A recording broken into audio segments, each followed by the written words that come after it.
Hello friends, and welcome to Wisdom Wednesdays. We've been going through the book of Proverbs, and we are currently in the third section that's called the Proverbs of Solomon. And we've been looking at the first section that's a pretty big chunk, and it looks at the contrast between the righteous and the wicked. It goes all the way to chapter 22 from chapter 10.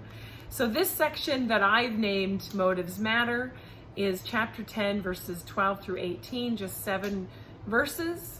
And we're reading in the ESV today. Hatred stirs up strife, but love covers all offenses. On the lips of him who has understanding, wisdom is found, but a rod is for the back of him who lacks sense. The wise lay up knowledge, but the mouth of a fool brings ruin near. A rich man's wealth is his strong city. The poverty of the poor is their ruin. The wage of the righteous leads to life. The gain of the wicked is the gain of the wicked to sin. Whoever heeds instruction is on the path to life. But he who rejects reproof leads others astray. The one who conceals hatred has lying lips, and whoever utters slander is a fool. The reason I put these together, these verses, is because they're bookended by talking about hatred. It starts with hatred stirs up strife, and it ends with the one who conceals hatred has lying lips. There's another word in there that's kind of the opposite, because it starts by saying love covers all offenses, and then it talks about how conceals hatred is lying lips. So there's like a contrast between covering and concealing, because covering is a good thing, concealing is not. That means you're lying. So with those two things there, then right in the middle, we see where it says the rich man's wealth. So it's talking about wealth and poverty. Remembering that we have characters in Proverbs, the fool and the wise, the wealthy and the poor are some of them as well. And usually the way Proverbs does it is it has that the wealthy are wise and the fool is poor. Now it's hard for us, I think, because we don't always want to put those two together, and I would say that that's not what this is doing, because what it's actually pointing out is that it's a call to recognize that what people pursue and how they pursue it are more important than what they possess. Okay, so it's not necessarily that we're looking at something here and trying to see and trying to say that, well, you're a fool if you're poor. And I don't want people to get that impression. So I'm going to look up in the the NIV, sorry, just because I wanted to compare the words that are being used here in this one section. Especially it says the wealth of the poverty of the ruin is the ruin of the poor. Yeah, no, it's the same. I thought maybe it might be slightly different. And sometimes different translations can give you a different perspective. So that doesn't change that. So...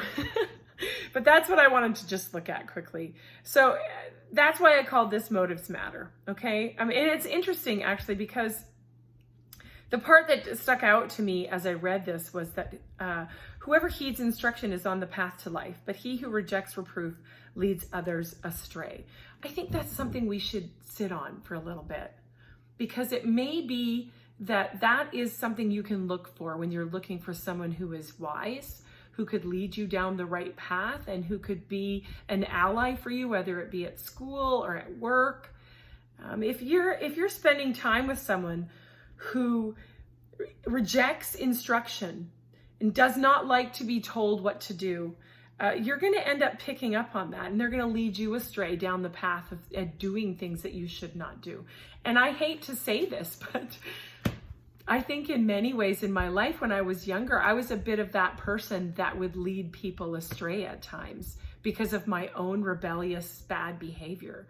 My parents would disagree. I know they've often told me that I was coachable and obedient, but that's an interesting thing, because we often think, that person that heeds instruction and listens and does what they're told all the time is not the person, oh, they're lame or what. These are the kinds of things you often hear about those kinds of people. But bottom line is, that's someone you want to be, and that's someone you want to follow. You don't want to follow someone who's constantly bucking the system. You're going to get yourself in trouble. Yeah.